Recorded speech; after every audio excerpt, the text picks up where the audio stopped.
1 जुलाई से यूएई ने अपने वीज़ा रूल के अंदर, पॉलिसीज़ के अंदर बहुत ज़्यादा चेंजेस किए हैं और ये चेंजेस काफ़ी हद तक स्ट्रिक्ट हो गई हैं। और ये चेंजेस दोनों वीज़ाज़ के ऊपर है। एक तो एम्प्लॉयमेंट वीज़ा जिसके ऊपर आप बैठे हुए हैं और एक वो वीज़ा जिसके ऊपर आप आते हैं, विजिट वीज़ा। इन दोनों के ऊपर बात करूँगा, आपको मेन पॉइंट समझा दूंगा ताकि आपके माइंड में यहाँ पर रहें। और अगर आपने ये गलती करना चाह रहे हैं तो ये गलती मत कीजिएगा, क्योंकि कहीं ना कहीं आप ऐसी जगह फंसेंगे, क्योंकि फिर ये जो स्ट्रिक्टनेस है ना, ये आपको डिपोर्टेशन या बैन की तरफ लेके जा सकती है। वीडियो को पूरा देखिएगा ताकि बात आपको पूरी समझ आए। सबसे पहले बात करूंगा एम्प्लॉयमेंट वीज़े की, उसके बाद आपको विजिट वीज़ा वालों के बारे में बताऊंगा।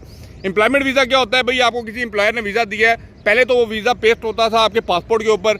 आजकल क्या है कि आपका नया एमरेट्स ID है, उसके ऊपर सारा कुछ लिखा होता है। जो आपका वीज़ा होता है वो ई वीज़ा होता है, ठीक है, वो इलेक्ट्रॉनिक्स होता है। अगर आपने डाउनलोड करना है तो आपको उसकी कॉपी मिल जाती है, लेकिन उसकी सारी इन्फॉर्मेशन आपके नए एमरेट्स ID के ऊपर है। जिन लोगों के पास अभी ये नहीं बना, तो जिनका रिन्यू हो रहा है एमरेट्स ID, वो नया एमरेट्स ID बन के आ रहा है।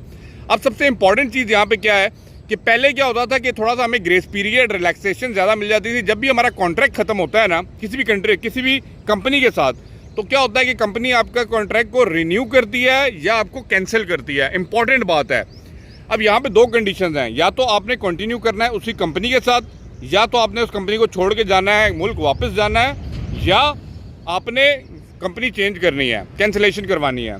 अब सबसे पहले केस के अंदर देख लें भाई, आप लोगों ने कंटिन्यू करना है ना, तो इस केस में क्या होता है कि कंपनी आपको कहती है भाई ठीक है, आपसे एक पेपर साइन करा लिया कि कंटिन्यू है, और आपका वीज़ा नहीं डालती। एक्चुअली आपका एमरेट्स ID जो होता है वो एक्सपायर हो चुका होता है और आप मार्केट में घूम रहे होते हैं, कोई टेंशन नहीं होती क्योंकि कंपनी से आपकी बात हो गई है। इस केस के ऊपर अब लोगों को पकड़ा जा रहा है। कंपनी को कोई ग्रेस पीरियड नहीं दिया जाएगा आफ्टर द 1 जुलाई कि आपको भाई टाइम दिया जाए कि भाई कंपनी लगा रही है, 1 महीना 2 महीने में लगा भी दे, कोई टेंशन नहीं है।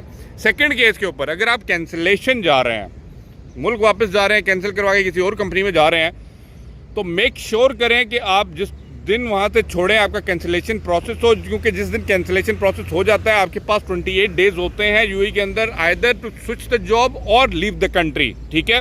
तो इन 28 डेज के अंदर आपको स्ट्रिक्टली यहाँ से मूव करना है। लेकिन इन कंडीशंस में क्या हो रहा है, कंपनी आपको कहती है हम कैंसिल करेंगे। अब वहाँ पे प्रॉब्लम क्या चल रहा होता है, आपकी ग्रेजुटी का या सैलरी की कोई ना कोई फाइट चल रही होती है, देना चाह रहे होते हैं, नहीं देना चाह रहे होते, आप कैंसिलेशन पेपर साइन नहीं कर रहे होते, तो इस तरह डिले करते करते आपको आगे लटकाया जाता है। इस केस के ऊपर मैंने आपको रिकमेंड किया था कि आप मिनिस्ट्री ऑफ लेबर की हेल्प लें अगर आपका कोई ना कोई प्रॉब्लम इस तरह का फंसाव है, लेकिन कैंसिलेशन लाजमी करवाएं। विदाउट कैंसिलेशन अगर आप होम कंट्री वापस जाएंगे तो पीछे से कंपनी आपके ऊपर बैन लगा सकती है, और आपका वीज़ा अगर, या वो जो कहते हैं ना एमरेट्स ID एक्सपायर हो गया, तो फिर आप वापस नहीं आ सकते जब तक कंपनी उसको क्लियर नहीं करेगी। और जिस कंपनी को आप छोड़ के जाते हैं तो फिर वो इतने आराम से क्लियर नहीं करती। सेकेंड केस विजिट वीज़ा वालों के ऊपर बात करूंगा। अब विजिट वीज़ा वाले मेरे वो लोग हैं जो यहाँ पे आ जाते हैं, वो कहते हैं ना मासूम परिंदे होते हैं। अब उन मासूम परिंदों को ये जो मार्केट है ना, वैसी किस्म की मार्केट है, ये क्या करती है, उन लोगों से काम करवाती है। मैं बार बार ये बात करता हूँ, बार बार आपको समझाता हूँ, और मेरे भाई दोस्त लोग बार बार ये गलती करते हैं।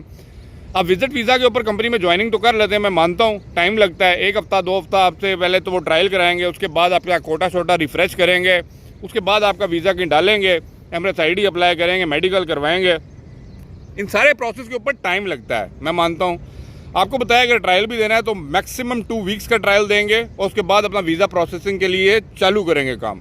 अगर आप उस कंपनी में बैठे हुए हैं और विजिट वीज़ा के ऊपर काम कर रहे हैं और अगर आप पकड़े जाते हैं तो सीधा सीधा डिपोर्ट कर दिया जाएगा आपको। कंपनी को तो फाइन आएगा, वो आएगा, आप भी उतने ही कसूरवार हैं, आप चूचे नहीं बनेंगे, आप मासूम नहीं बनेंगे, और आपको सीधा डिपोर्ट कर दिया जाएगा। फिर आपके पास कोई चांस नहीं है कि आप किसी और कंपनी को ज्वाइन कर लें, भाई इस कंपनी का नुकसान हुआ है, मेरा तो कुछ नहीं हुआ।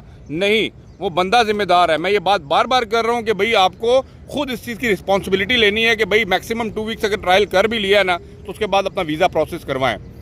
अब ये रूल्स आपके सामने और खुल के डिटेल में 1 जुलाई के बाद आपके सामने वो पूरी डिटेलें आ जाएंगी, जाके पढ़ लीजिएगा। लेकिन जो चीज़ मैं समझाने आया हूँ, स्ट्रिक्ट इसलिए किया जा रहा है क्योंकि बहुत सी कंपनीज को है ना, इसके ऊपर वो कहते हैं ना प्रॉब्लम्स क्रिएट कर रही हैं, और ये प्रॉब्लम जो है यूएई नहीं चाहता।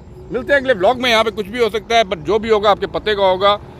अपने कमेंट करके मुझे बताइएगा भाई कौन से माइंड में आपके क्वेश्चन चल रहे हैं और क्या चीज़ आप जानना चाहते हैं, उसके ऊपर हमेशा बात की जाएगी। मिलते हैं अगले व्लॉग में। Bye bye. वीडियो को लाइक और शेयर कीजिएगा। Thank you.